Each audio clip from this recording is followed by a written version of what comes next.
I'm probably answering like 8 questions that you had lined up right now in one, so I apologize. That's But because you're a pro, yeah, man. I always like that. Just fire out 8 questions at once. That's a good way of doing Gets it. it done with. yeah. All right, see ya. Thanks, guys. Thank you. Thanks for stopping by, dude. Thanks for stopping by. Yeah. Always a pleasure. Hey guys, James Wilson Taylor here for Rock Sound. It's the latest news update. All Time Low have just released their new single. It's called PMA. It features Pale Waves on there, and I'm delighted to say we've got Alex and Heather on the line right now. How are you both? Good, thank you. How are you doing? Not too bad, not too bad. Good to see you both, guys. Good to see you both. And yeah, really excited to hear this new single, kind of unexpected collab here, but it fits really, really nicely. I guess a really good place to start here is, when did you guys kind of become aware of each other's work? Alex, I'll start with you, man. Like, when did you first kind of have Pale Waves on your radar? Well, first of all, thank you for saying that kind words about the single. But yeah, I found out about Pale Waves right around their launch, I guess. I mean, I feel like I was pretty early to the party.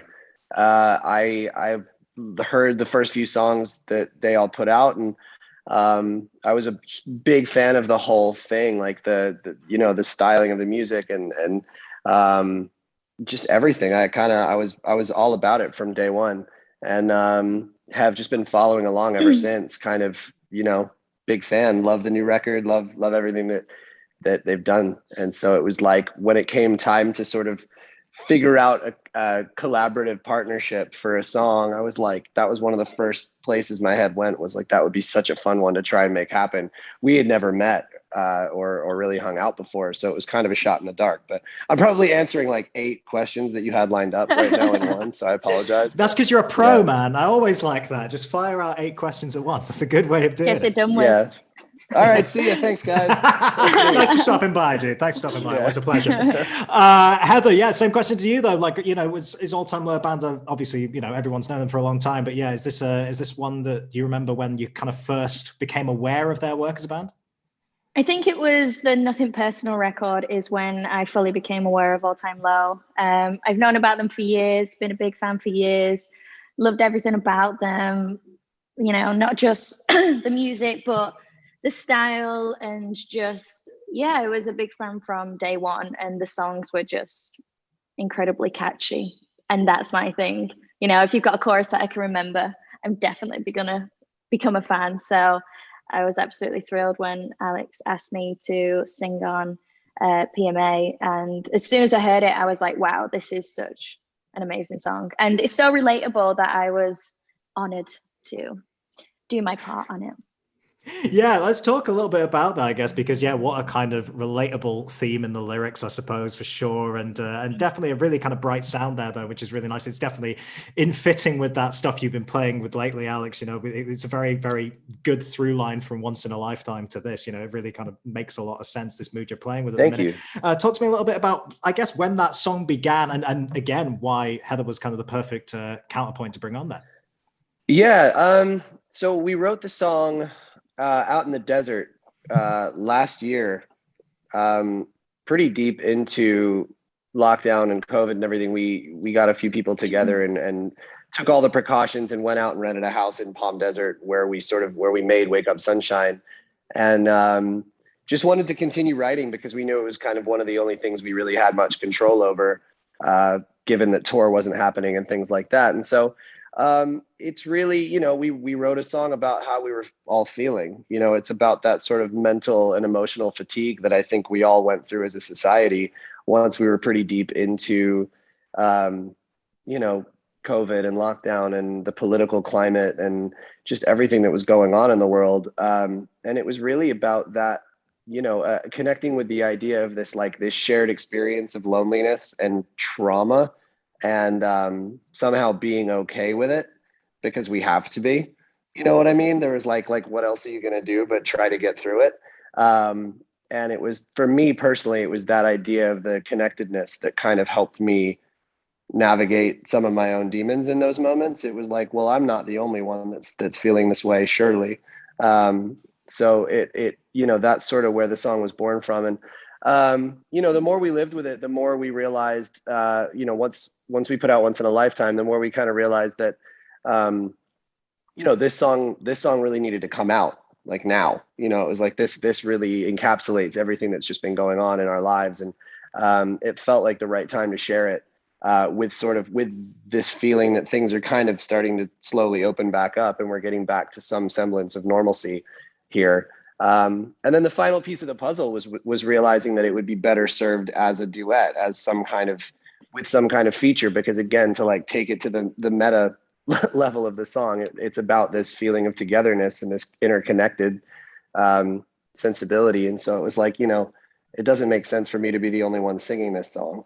And so then we were like, we need a feature. Who do we get? And at the time I had been listening to Pale Wave's second record a ton. It had kind of just come out around the same time. And so I was obsessing over it a little bit. And I was like, well, why don't we ask Heather? And we reached out, and that's kind of how it all came together. Nice. No, it's nice when it works out. Like, so yeah, it does make sense for it to be a collaboration because a universal theme that I think a lot of people can relate to. Heather, talk to me, I guess, about your approach a little bit on the track there. You get presented with this idea, like you say, you're an all-time low fan anyway. What's your thought process when you're kind of getting in the studio and laying down a vocal on something like this?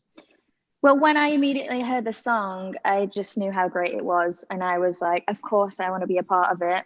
I don't know how I'm going to make it any better, but I'm going to try. It was already so established and it already sounded amazing.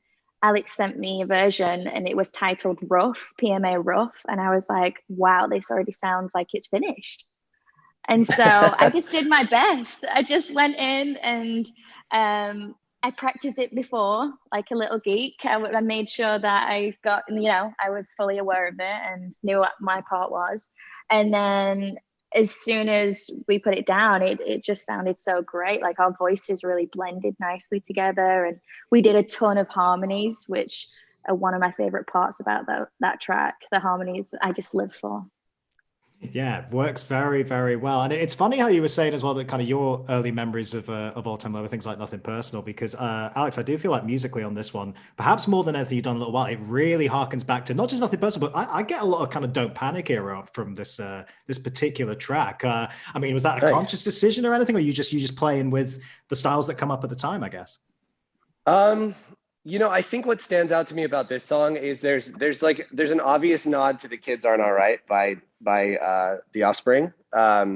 We sort of, I don't want to call it an interpolation, but we definitely took some influence on that SoCal sort of like the single note intro riff and things like that, and some of the stylings of the song. And so it was kind of like we were sort of harking back to some of the sounds that we grew up on and some of the sounds that defined us earlier on, for sure.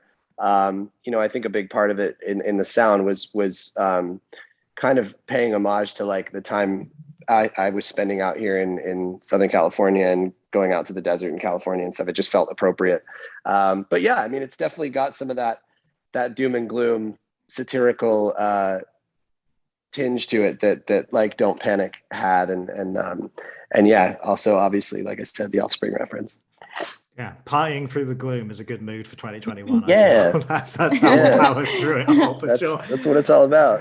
I want to mention a little bit about what else you guys have been working on separately as well. Heather, I mean, the album's been out for a little minute now, which is, congratulations on. I mean, congratulate anyone on being able to put out music during this time anyway, but also so congratulations on a record like that. It's a really great achievement. Talk to me a little bit, I guess, about the kind of reactions. It's like with anyone else, putting a record out there when you're not able to get those songs in front of the people must be a little bit weird. But to see those reactions from afar, it seems to have gone down incredibly well with your fan base.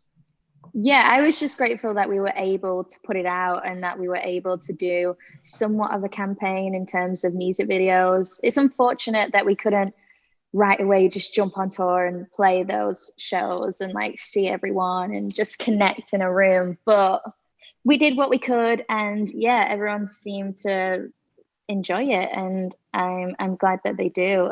It was quite a transition in terms of the musical direction. I would say it was more like 90s/2000s, but I think that's just because I sort of found my style a bit more rather than the first album. I was a bit naive and kind of like, I don't know, it was kind of daunting having to figure it out so fast, but it seems to be going down really well. And right now we're working on our third album. So it's strange because I feel like I've just walked out of that album cycle / era. And it feels so sudden to be writing a third album, but it makes the most sense to utilize this time because hopefully, I mean, fingers crossed, we're going on tour in January. So we're going to be so busy next year that it's kind of like we need to write a new record now. So daunting, but we'll get it done. Yeah, taking that opportunity at the time you're given, absolutely. And it's interesting you mentioned the 90s there because, yeah, that's something I definitely picked up on, not just in the musical style, but all the aesthetics you've been playing with. Like the music videos feel like proper, like old school, like those early Nirvana videos of like the In Utero era Nirvana videos, that kind of bright colors, the Smashing Pumpkins stuff. It's really, really cool effect. I mean, what kind of artists were you taking inspiration with on that record? And I guess this new record too, is there anything that's particularly working for you at the minute? I was listening to a lot of like strong female artists like Alanis Morissette, Courtney Love, Liz Phair, Garbage, all those bands and artists really. They really inspired me on the second record. And this third album, I'm still trying to figure out what direction I want to go in. I feel like that sort of era is such a big part of me, but I know people expect something different. So it's actually sounding a bit more like, I don't know, like punk in a way this time around, but it's early days still. Yeah, early days, time to play with for sure. Yeah, exactly. Yeah, Alex, we've heard 2 singles now. Have you got any more kind of lodged away? What kind of new music are you working on in a minute here? I mean, we're certainly building to something. I don't think we know exactly what we're building towards yet, but we have been writing and writing and writing. So there's a lot of music there. Right now, I think we're just kind of trying to tell a story with the songs that we're putting out. I think we're kind of expanding on where we left off with the last album, because that era, we're sort of in a similar boat to Heather and Pale Waves in that, like, we put a record out and then didn't really get to tour it. So it feels weird to be already approaching the idea of making another album. But that being said, I think a lot of bands and artists in our position are kind of in that same boat of like, it's time. And by the time we really get to touring again properly, it's probably going to be 2 years removed from the last record. So yeah, I mean, with these single drops, we're telling a story. We're just building towards whatever's next. We're not exactly sure what is next, but there's a big body of work already forming. And I think the pieces will start falling into place as we get to play more shows and realize some of these, Wake Up Sunshine songs live. And yeah, I think the cards are going to start falling into place, which is exciting. Yeah, well, I mean, one thing I did get quite excited about, I mean, I saw you at Lollapalooza at the weekend, which looked so much fun, by the way. My God, what an incredible kind of first gig back to play that is. But it was mind-blowing. It looked so good, man. But not only like playing your own set there, you were popping up with Steve Aoki, I saw as well. Is that, yeah. Is there a collab brewing there as well? Is that what I'm hearing? Yeah, so I mean, I guess the word's out there. We haven't officially announced anything, but we went on stage and played a dang song in front of 50,000 people. So I think it's breaking the news in some sense. Yeah, we worked on a song together over the pandemic, and we decided to kind of let that song see the light of day for the first time in front of all these people. And it was really fun. And, I think it's one of those things, like, we haven't totally hammered out when exactly we're going to put the song out yet, but there is a song and it's coming, and I'm very excited about it. It's a fun one. It allowed me, similar to what I got to do with Up in Flames with Keizo, is like working with an EDM artist or a producer like Aoki is like, it gives me a chance to kind of flex a different muscle and do something a little bit different. And while it has we definitely brought elements of All Time Low to the table, but it also kind of let me write with some different stylings and different things in mind, which I love to do. It's super fun. And so it's a little bit different, but it's got flavors of All Time Low. And I love the song. I think it's just a fun song. I'm looking forward to hearing it properly, man. That's really, really exciting news to hear right there. We mentioned live and stuff briefly. You've, of course, both of you got tours lined up. They are coming, fingers crossed that, everything kind of goes according to plan at this point. Heather, everyone I've spoken to over the last year has had a set list in their head for months. I imagine putting a record out, that must be no different for you. How far deep into are you in terms of planning what you want to do with that tour? Which songs on the record you want to get out there? I've already started thinking of it somewhat in my head. I'm that typical artist that gets so bored of playing the same song again and again. So I'm like, oh, I don't want to play like There's a Honey or TV Romance from the first record again, because I've played it so many times, it feels already. So I'm like, I just want to do the whole entire second album and that's it. But I know that wouldn't go down well. That would go down horrendous. So I'm pretty sure people would start walking out if they didn't hear like TV Romance or There's a Honey. So I feel like the majority of it will be the second album, but you know, those classics from the first album will be in there. And I think by the time we do shows next year, we'll start to release the third album. So there'll be like a single or two out.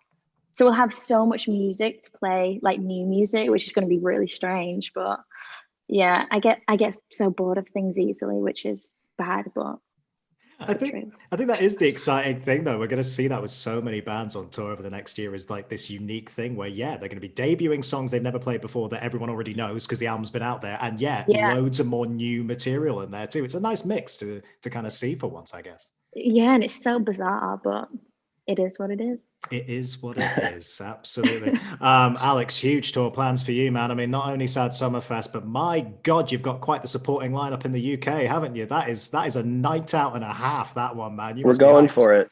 Yeah. We're going for it. Yeah, I'm so excited. I mean, even the idea of coming and playing shows in the UK again, I mean, I'm so thrilled and so excited.